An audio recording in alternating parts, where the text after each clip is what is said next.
1968 was also a turning point in America's quest to reach the moon. NASA had grounded all flights after astronauts White, Grissom, and Chaffee died on the launch pad January 7, 1967, when a fire broke out in the 100% oxygen environment of their capsule. The accident served as a grim reminder that spaceflight was a dangerous business. Many felt that NASA should pull back and regroup. But NASA pushed forward. They investigated the incident and introduced additional safety protocols. Then they took the decision that not only would they restart the flights, but they would leapfrog ahead of their existing schedule and send the next flight, dubbed Apollo 8, to the moon and back. It was a breathtaking leap of faith. Designed as Frank Borman, the flight's commander, related at the pre-flight press conference, to clear all closets of skeletons, to force people to state their doubts about going so far from home, and to cause the moon to become an area of actual operations, not just some far-off place it was theoretically possible to visit. And so the world watched in wonder as Apollo 8 took off for the moon, propelled by the Saturn V rocket, the most powerful machine ever built by man. For America, 1968 had been a difficult year. The Tet Offensive, the assassinations of Martin Luther King Jr. and Bobby Kennedy, the violent race riots and anti-war protests. And yet, she had not only endured, she had surged ahead. And so, on that Christmas Eve, 1968, Americans paused for a few minutes to count their blessings. In the beginning, God created the heaven and the earth. And the earth was without form and void, and darkness was upon the face of the deep. And the Spirit of God moved upon the face of the waters. And God said, "Let there be light." And there was light.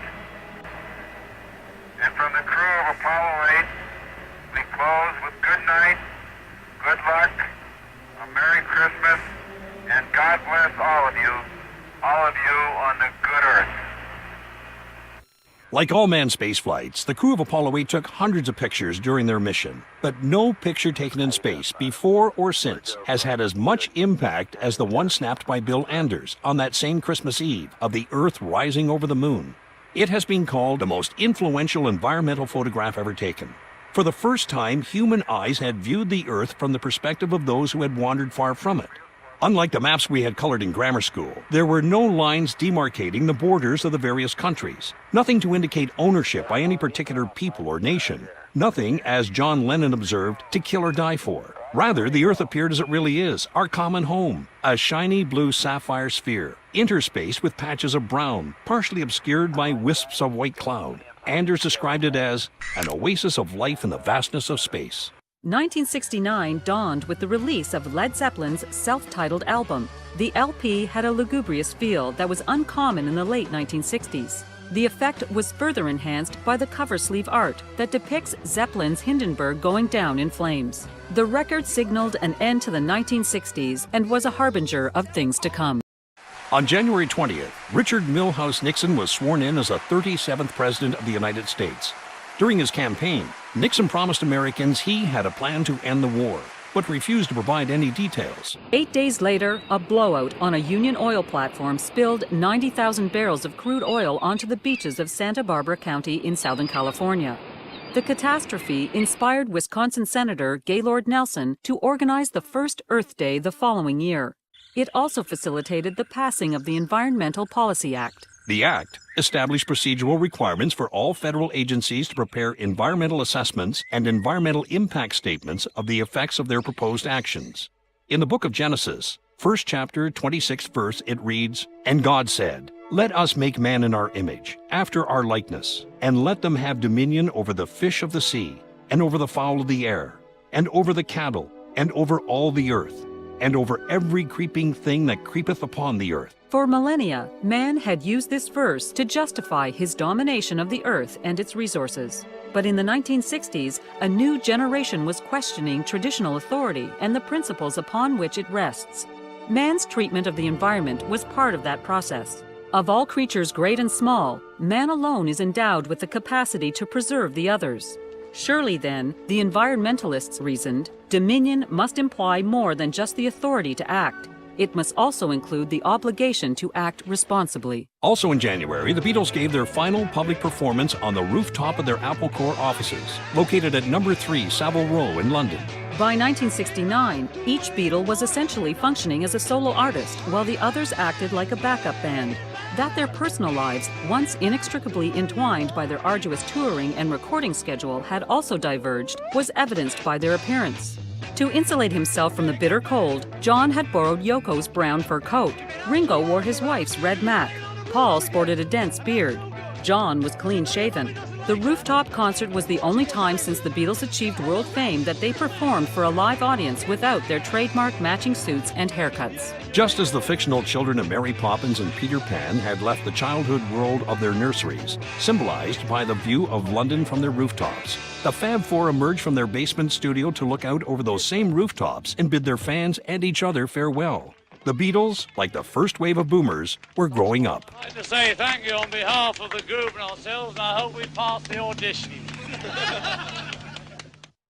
On February 9th, the Boeing 747, or Jumbo Jet as it has affectionately come to be called, made its maiden flight, forever changing the nature of air travel. The aircraft was conceived in 1965 when Juan Trippe from Pan Am asked his friend Bill Allen at Boeing to build a bigger plane with greater range capable of accommodating hundreds of passengers. A firm believer in the idea of air travel for all, not just the privileged few, the new jet would allow Trippe to introduce lower fares and make international air travel available to everyone. A true visionary, Trippe foresaw international travel's potential for good and used the 747 as the vehicle to accomplish his vision, as related here by Malcolm Stamper, past vice chair of Boeing. And he said, I think that the 747 is a great weapon for peace, and it's really competing with the intercontinental missiles for man's destiny, which sort of surprised us all. And he thought it was going to win. And he explained that when you got millions of tourists flying back and forth between countries and they were exchanging their goods and produce and products and so forth, that you'd learn to like each other before and do business with each other before you'd blow them up, I suppose. And turns out that he's pretty close to right, because 20 years later we're bringing out a new airplane, the 747-400 version, and that year Reagan and Gorbachev had decided to scrap missiles. So Juan Trippe was really a prophet. On June 8th, U.S. President Richard Nixon and South Vietnamese President Nguyen Van Thieu met each other halfway at Midway Island. Following the meeting, President Nixon announced that 25,000 U.S. troops would be withdrawn from Vietnam by September.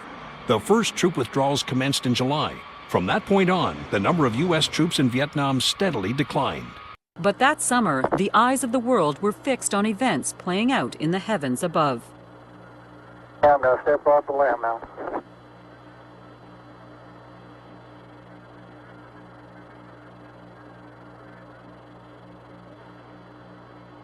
It's one small step for man, one giant leap for mankind. It was the 20th of July, 1969.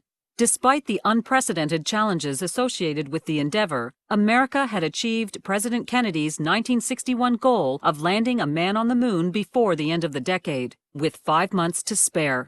If only contemporary leaders would take on the challenges posed by the energy crisis with equal faith. 1 month later, on August 15th, the Woodstock Festival was held on a 600-acre dairy farm in upstate New York.